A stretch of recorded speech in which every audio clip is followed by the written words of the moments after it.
খুশির বারাত নিয়ে সবে বারাত, এলো খুশির বারাত নিয়ে সবে বারাত। মুমিনে আমাদের সমাজের মধ্যে এক শ্রেণীর মানুষ আছে কি নাই? তাদের মাথা ব্যথা, তাদের শবে বরাতের নাম শুনলে তাদের জ্বালাপুরা শুরু হয়ে যায়। শবে বরাত বলতে কোনো অস্তিত্ব নাই, কোনো নামগন্ধ নাই, কুরআন হাদিসের মধ্যে নাকি কোনো কিছু নাই। এই শবে বরাত সম্পর্কে তারা হাদিসের মধ্যেও কোনো কিছু খুঁজে পায় না, কুরআনের কিতাবের মধ্যে কোনো কিছু খুঁজে পায় না।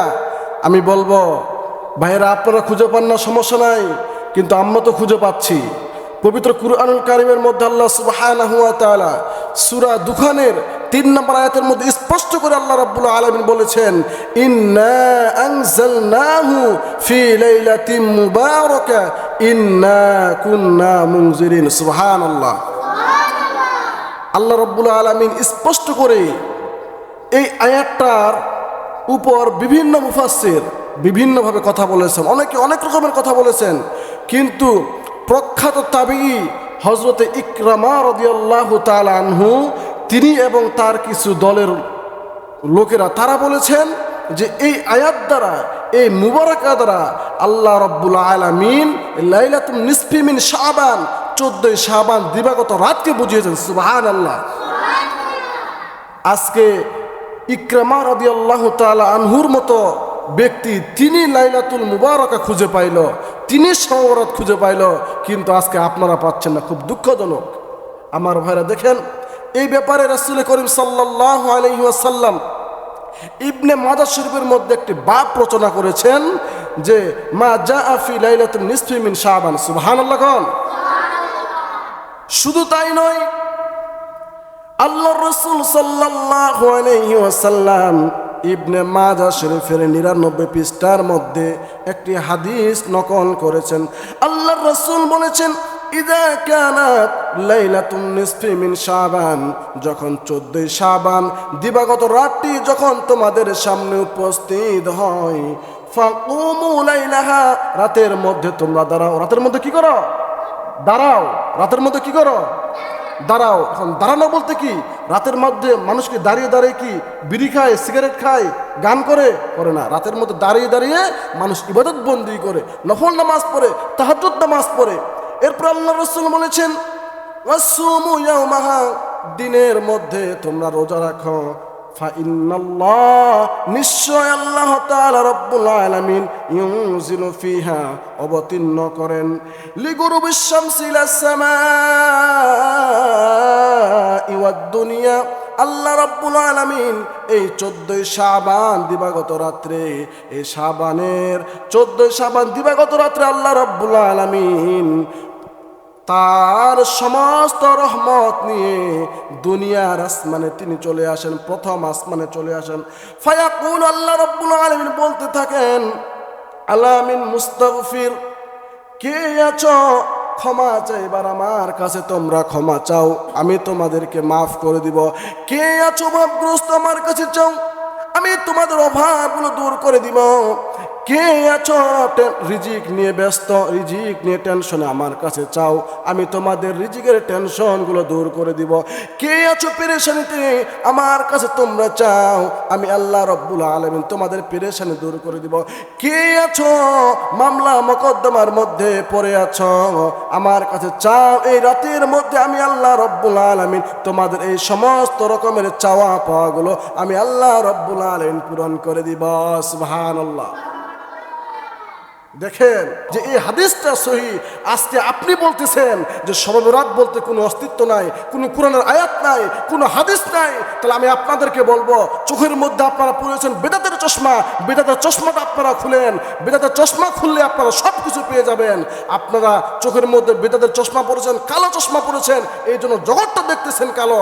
ওই সমস্ত আহলে হাদিসদেরকে বলবো, আহলে হাদিস নামের আহলে খবিসদেরকে বলবো, তোমরা তো শবে বরাত খুঁজে পাও না, নামাজের পরে মুনাজাত খুঁজে পাও না, কবর জিয়ারত খুঁজে পাও না, মিলাদ কিয়াম খুঁজে পাও না, পীর মুরিদ খুঁজে পাও না, তোমরা কদমসে খুঁজে পাও না, তোমরা তা পাবা না। কারণ তোমরা বেদাত নিয়েই তোমরা পড়ে আছো। তোমরা বেদাতের তোমাদের চশমাটা খুলো, তাহলে তোমরা সব কিছু পেয়ে যাবা। আমার ভাইরা, আমার বন্ধুরা, শুধু তাই নয়, আপনি কিভাবে বিরোধিতা করেন যেখানে 8 থেকে 15 জন সাহাবী সহি তারা হাদিস এনেছেন, কিতাব লিখেছেন। সহি বর্ণনা 15 জন সাহাবী তারা বর্ণনা করেছেন এই শবে বরাতের পক্ষে, কথা বলেছেন, দলিল দিয়েছেন। এখন আপনি পান না, সেটা আপনার ব্যর্থতা। তা আমি আপনাদেরকে বলবো, আহলে হাদিসের ভাইরা, আপনারা না পাইলে আমাদের কাছে আসেন, আমরা আপনাদেরকে বুঝাবো, আপনাদেরকে পড়াবো। তাও যদি না পারেন আমাদের কাছে আসেন, আপনাদেরকে মক্তবে ভর্তি করে দেই। আপনাদের চেয়ে মক্তবের ছাত্ররা আমার আরো বেশি বুঝে, বেশি পড়ে, ঠিক কিনা বলুন? দেখেন, এই শবে বরাতের পক্ষে 15 জন সাহাবী তাবেঈ তারা দলিল দিয়েছেন, কথা বলেছেন স্পষ্ট করে।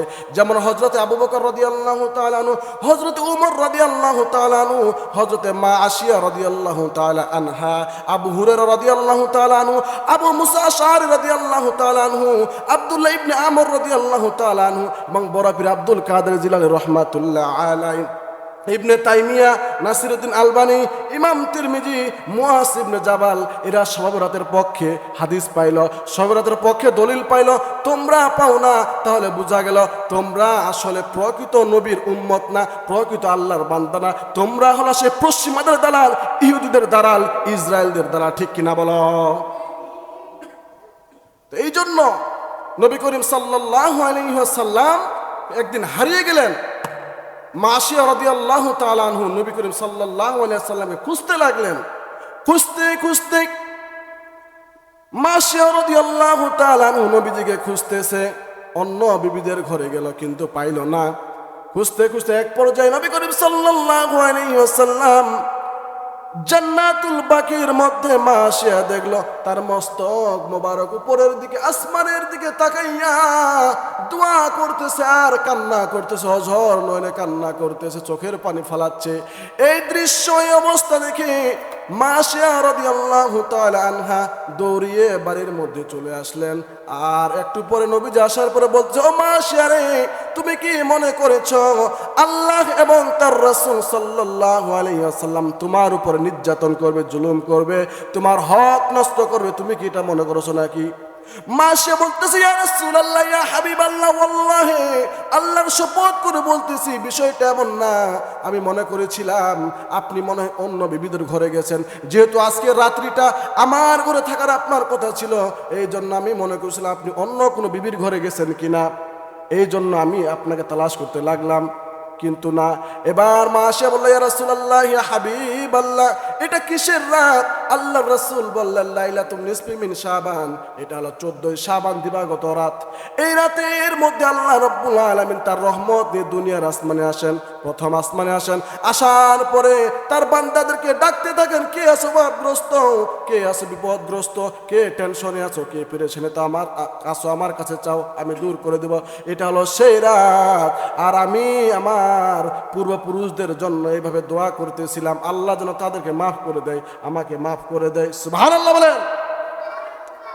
আমার ভাইরা, আমার বন্ধুরা, এবার নবী করিম সাল্লাল্লাহু আলাইহি ওয়াসাল্লাম মা আশিয়াকে বললেন, ও আশিয়া রে, তুমি যদি আমাকে অনুমতি দাও তাহলে আজকের রাতটা আমি ইবাদত বন্দেগীতে কাটাতে চাই। জোরে জোরে কন্যা সুবহানাল্লাহ। এখন ইবাদত বন্দেগী করতে হলে, নফল ইবাদত বন্দেগী করতে হলে স্ত্রীর কাছে অনুমতি নিতে হবে, বিষয়টা এমন না। যেহেতু ওই রাত্রিটা নবীজির মানে মা আশিয়ার ঘরে থাকার ডেট ছিল, তো ওই জন্য যেন মা আশিয়া যেন কষ্ট না পায়, যেন ব্যথা না পায়, যেন মনে যেন কোনো রকমের আঘাত না পায়, তো এই জন্য তাকে সান্ত্বনা দেওয়ার জন্য অনুমতি নিয়েছিলেন।